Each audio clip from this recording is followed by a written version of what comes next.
ધોરણ 8 વિષય સામાજિક વિજ્ઞાન પ્રકરણ 6 માનવ સંસાધન. બાળકો, આજની આપણી જે ચર્ચા છે તે પાઠ્યપુસ્તકમાં વસ્તી માળખું ત્યારથી લઈશું.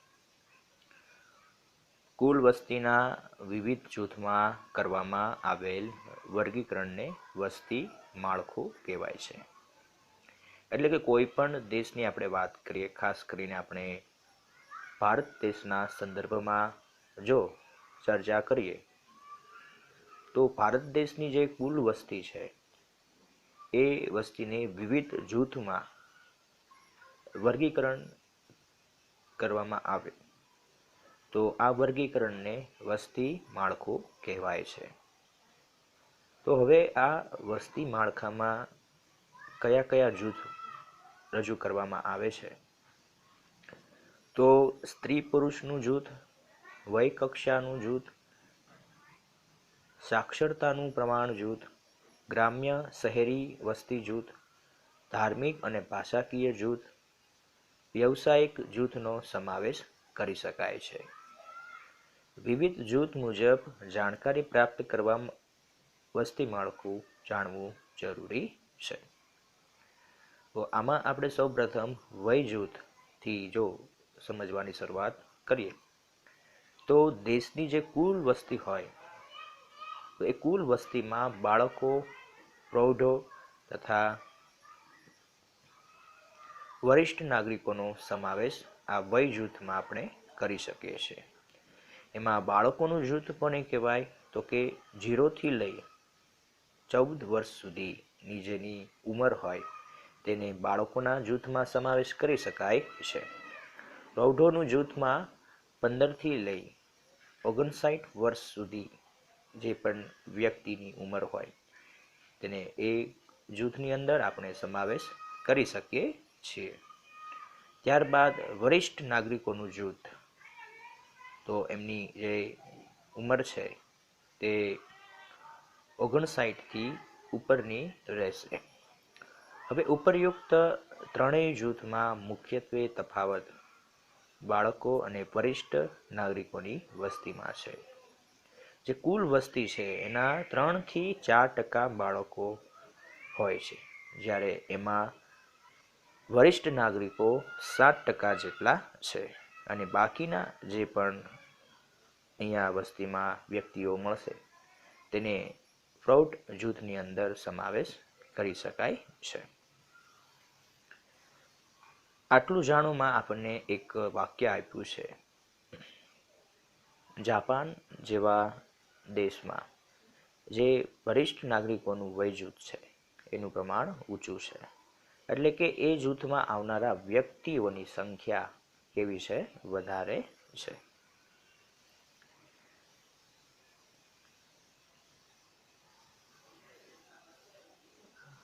હવે આપણે સ્ત્રી પુરુષ માળખું, જેને આપણે બીજા શબ્દોમાં જાતિ પ્રમાણ તરીકે પણ ઓળખી શકાય છે. હવે જાતિ પ્રમાણ કોને કહેવાય એની વ્યાખ્યા, એનું સ્વરૂપ અહીંયા આ ટોપિકની અંદર આપવામાં આવ્યું છે. તો જાતિ પ્રમાણ એટલે દર 1000 પુરુષોએ સ્ત્રીઓનું પ્રમાણ, એટલે કે દર 1000 પુરુષો એ સ્ત્રીઓનું પ્રમાણ કેટલું મળે છે એને જાતિ પ્રમાણ કહેવામાં આવે છે. હવે 1951 પછીથી જાતિ પ્રમાણ ક્રમશઃ ઘટતું જાય છે. એટલે કે જે દર 10 વર્ષે વસ્તી ગણતરી થાય છે તો આ વસ્તી ગણતરી પરથી સ્ત્રી અને પુરુષોનું પ્રમાણ જાણી શકાય છે અને એ પ્રમાણ પરથી આપણને જાણકારી પ્રાપ્ત થાય કે દર 1000 પુરુષોએ સ્ત્રીનું પ્રમાણ કયા કયા રાજ્યમાં કેટલું મળેલું છે. તો નીચે આપણને એક કોષ્ટકમાં માહિતી આપી છે. તો એમાં આપણે જોઈએ તો 2011ની જે વસ્તી ગણતરી થઈ હતી તો એ 2011ની વસ્તી ગણતરી મુજબ સ્ત્રી પુરુષોનું પ્રમાણ અહીંયા આપવામાં આવેલું છે. તો એમાં આપણે સંપૂર્ણ ભારત દેશના સંદર્ભમાં આંકડો જોઈએ તો 1000 પુરુષોએ સ્ત્રીઓનું પ્રમાણ સમગ્ર ભારત દેશમાં કેટલું છે? 940. એનો મતલબ કે 60 જેટલી સ્ત્રીઓનું પ્રમાણ દર 1000 પુરુષોએ ઓછું પ્રાપ્ત થાય છે. હવે ખાસ અહીંયા 7 જેટલા રાજ્યો આપેલા છે, જેમાં આપણે ખાસ ગુજરાતની વાત કરીએ તો ગુજરાત રાજ્યમાં 2011ની જે વસ્તી ગણતરી થઈ હતી તે વસ્તી ગણતરી મુજબ જે સ્ત્રી અને પુરુષોનું જે પ્રમાણ આપણને પ્રાપ્ત થયું હતું તે 918 જેટલું પ્રાપ્ત થયું હતું. એટલે કે ગુજરાતમાં 1000 પુરુષોએ ફક્ત 918 સ્ત્રીઓનું પ્રમાણ છે. તો આપણને આ કોષ્ટક ઉપરથી એક માહિતી એક વધારે પ્રાપ્ત થાય છે કે કેરળ જે રાજ્ય છે તેમાં આપણે આંકડો જોઈ શકીએ છીએ કે કેરળ રાજ્યમાં 1000 પુરુષોએ સ્ત્રીઓનું પ્રમાણ 1084 છે. એનો મતલબ અહીંયા આપણે એવું સમજી શકીએ કે સ્ત્રીઓની સંખ્યા ત્યાં વધારે જોવા મળશે. તો જમણી બાજુ આપણને રેડ એલર્ટ તરીકે કંઈક આપવામાં આવેલું છે, તેની માહિતી મેળવીએ તો અમરેલી જિલ્લામાં 987 સામે 964ની ચોંકાવનારી સંખ્યા જોવા મળી. ત્યારબાદ જુનાગઢમાં 1000 પુરુષે 3 મહિલા ઘટી એટલે કે 955ના સ્થાને 952 પ્રમાણ જોવા મળે છે. ભાવનગરમાં 1000 પુરુષ સામે 937 જેટલી સ્ત્રીઓનું પ્રમાણ હતું, જે ઘટીને 931 જેટલું થાય છે. રાજકોટમાં 930ના આંકડા સામે નવો આંકડો કેટલો મળે છે? 924 મળે છે. કચ્છની વાત કરીએ તો કચ્છમાં પ્રમાણ ગંભીર જોવા મળે છે. 942ની સામે માત્ર સમય જતા જાતિ પ્રમાણ 907 જેટલું જોવા મળે છે. હવે આ બધા અંક જોતા આપણે લાગે છે કે બેટી બચાવો આંદોલન શરૂ કરી ગુજરાત સરકારે જે ભ્રૂણ હત્યા સામે કડક પગલાં લેવાનું શરૂ કર્યું છે. એટલે કે માતાના ગર્ભમાં જ દીકરીનું મૃત્યુ ન કરાવી નાખે એ માટે ગુજરાત સરકાર દ્વારા સતત કાયદાઓ ઘડવામાં આવે છે અને આ ઘડેલા કાયદાઓનું કડક રીતે પાલન થાય એ રીતેની પ્રવૃત્તિઓ પણ ખાસ કરવામાં આવે છે.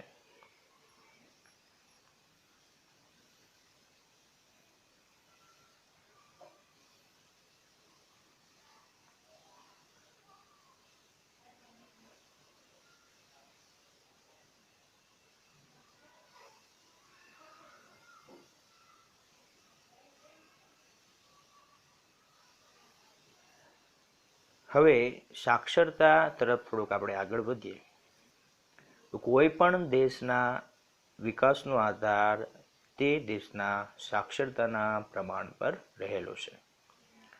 સાક્ષરતા એ વસ્તીની ગુણવત્તા અને સામાજિક વિકાસને માપવાનો એક મહત્વનો માપદંડ છે અને કોઈ પણ દેશનો આર્થિક વિકાસની એ ચાવી કહી શકાય છે. હવે 1991ની વસ્તી ગણતરી વખતે સાક્ષરતાનો માપદંડ નક્કી થયેલ છે.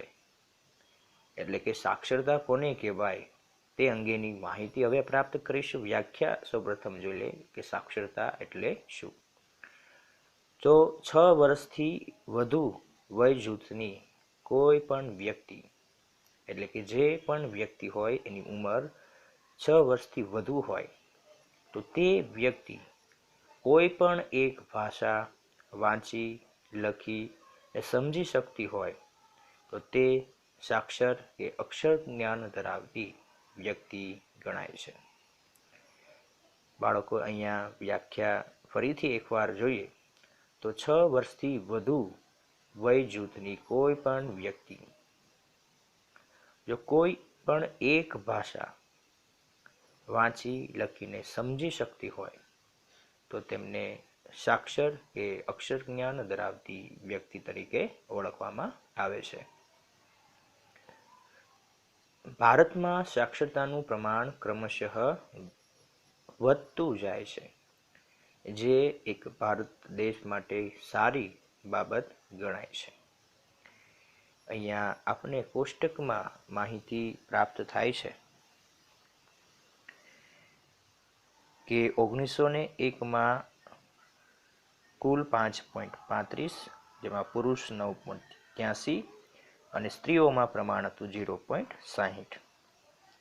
એ રીતે આપણે હાલ જે છેલ્લે વસ્તી ગણતરી થઈ 2011માં, તો એ અંક જોઈએ તો ભારતમાં સાક્ષરતાનું પ્રમાણ 74.04 જેટલું છે, જેમાં પુરુષોની જે પણ ટકાવારી છે તે 82.14 છે અને સ્ત્રીઓમાં સાક્ષરતાનું પ્રમાણ કીધું છે 65.46. જમણી બાજુનું કોષ્ટક જોઈએ તો એમાં ભારત સાથે સાથે જુદા જુદા 6 ભારતના રાજ્યોમાં કેટલું સાક્ષરતાનું પ્રમાણ છે એ અહીંયા દર્શાવવામાં આવેલું છે. ભારતની હમણાં જ આપણે વાત કરી કે કુલ સાક્ષરતાનું પ્રમાણ છે 74.04, જેમાં પુરુષોમાં સાક્ષરતાનો દર કેટલો છે 82.14 અને સ્ત્રીઓમાં સાક્ષરતાનો દર 65.46. હવે નીચે જે રાજ્યો છે એમાં આપણે વાત કરીએ તો કેરળ પાસે સૌથી વધારે સાક્ષરતા દર છે 93.91, જેમાં પુરુષોની સંખ્યાની આપણે વાત કરીએ, પુરુષોમાં સાક્ષરતાનો દર જોઈએ 96.02 જેટલો છે અને સ્ત્રીઓમાં પણ સાક્ષરતાનો દર 91.98 જેટલો છે. આ બાદ આપણે ગુજરાત રાજ્યની વાત કરીએ તો ગુજરાત રાજ્યમાં 79.31 જેટલો સાક્ષરતા દર જોવા મળ્યો હતો, જેમાંથી પુરુષોમાં સાક્ષરતાનો દર હતો 73.39, સ્ત્રીઓમાં સાક્ષરતાનો દર હતો 70.43. આ રીતે આપણે જોઈ શકીએ છીએ કે સાક્ષરતાનું પ્રમાણ કેટલા પ્રમાણમાં જુદા જુદા રાજ્યોમાં જોવા મળે છે.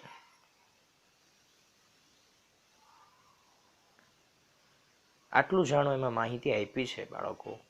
1991માં સાક્ષરતાનો માપદંડ નક્કી થયા મુજબ ભારતની કુલ વસ્તીમાંથી 0 થી 6 વર્ષની વયને બાદ કરતા જે વસ્તી રહે તેનો સાક્ષરતા દર કાઢવામાં આવતા સાક્ષરતા દરમાં વૃદ્ધિ જોવા મળે છે. એટલે કે ફરી એકવાર જોઈએ કે 1991માં જે સાક્ષરતાનો માપદંડ નક્કી કરવામાં આવ્યો એ માપદંડ મુજબ જ્યારે ભારતની કુલ વસ્તીમાંથી આપણે 0 થી 6 વર્ષની વયને બાદ કરીએ, એટલે કે 0 થી 6 વર્ષના ઉંમર ધરાવતા વ્યક્તિને બાદ કરીએ તો બાકી રહેતી જે વસ્તી છે તો એ વસ્તીના સાક્ષરતા દરમાં વૃદ્ધિ જોવા મળી છે.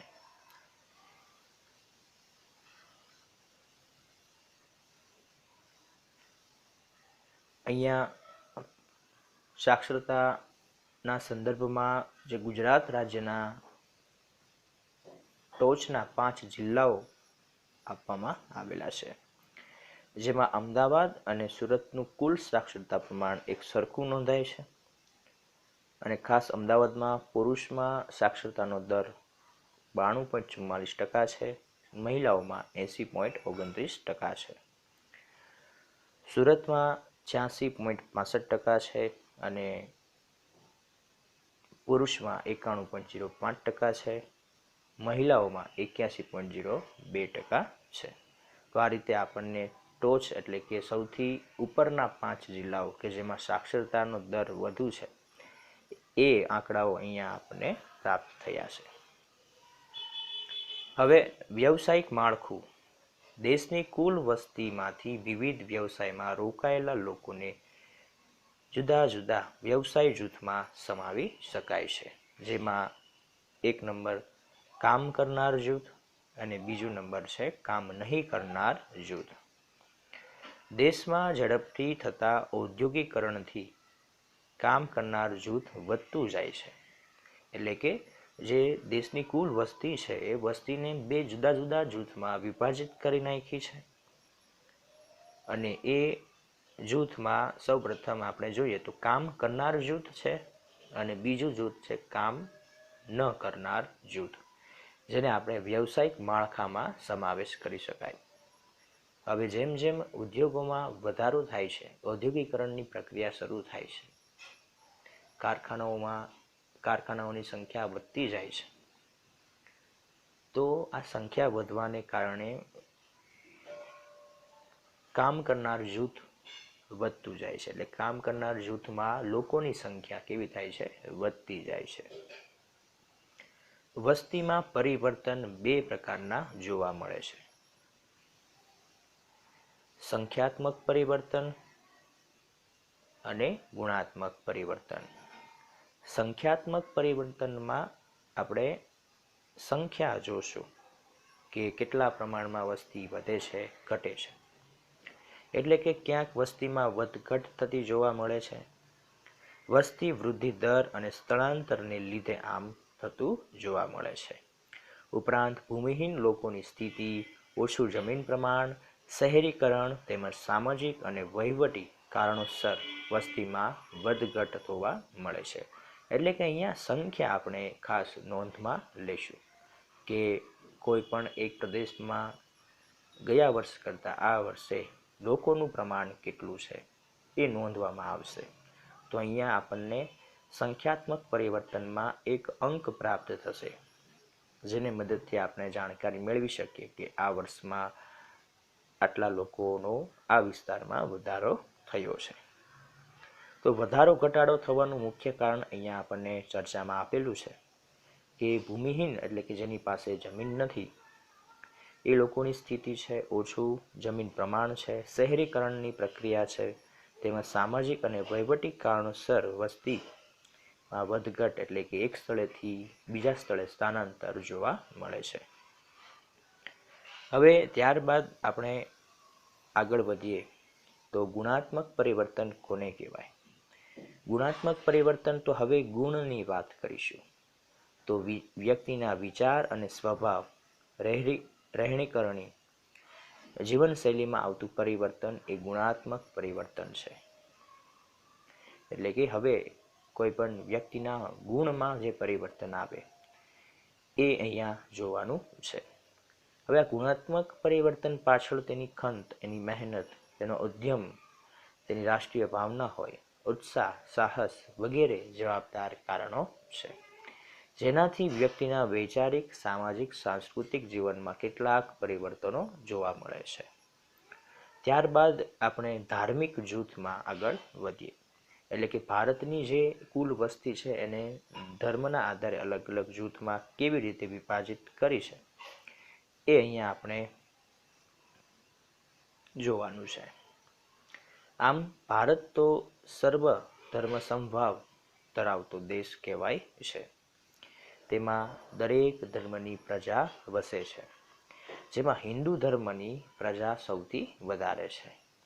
ત્યાર પછી જોવા જઈએ તો ક્રમશઃ ઇસ્લામ, ખ્રિસ્તી, શીખ, બૌદ્ધ, જૈન, જરથોસ્તી ધર્મ પાળતા લોકો રહે છે. તો આ રીતે કુલ વસ્તીને ધાર્મિક જૂથ અલગ અલગ ધર્મના જૂથમાં વિભાજિત કરી શકાય છે. ત્યારબાદ ભાષા જૂથ. ભારત ઘણો વિશાળ અને વિવિધતા ધરાવતો દેશ છે અને આ વિવિધતાને કારણે તેમાં ભાષાની પણ વિવિધતા જોવા મળે છે. ભારત દેશમાં અનેક ભાષાઓ અને બોલીઓ બોલાય છે. ભારતનું જ્યારે બંધારણ આપણે જોઈએ તો બંધારણ મુજબ એ બંધારણમાં હાલ 22 જેટલી માન્ય ભાષાઓ છે. હિન્દી અને અંગ્રેજી ભાષાને વહીવટી ભાષાનો દરજ્જો આપવામાં આવેલ છે અને ભારતમાં ભાષાવાર રાજ્યોની રચના થયેલી છે.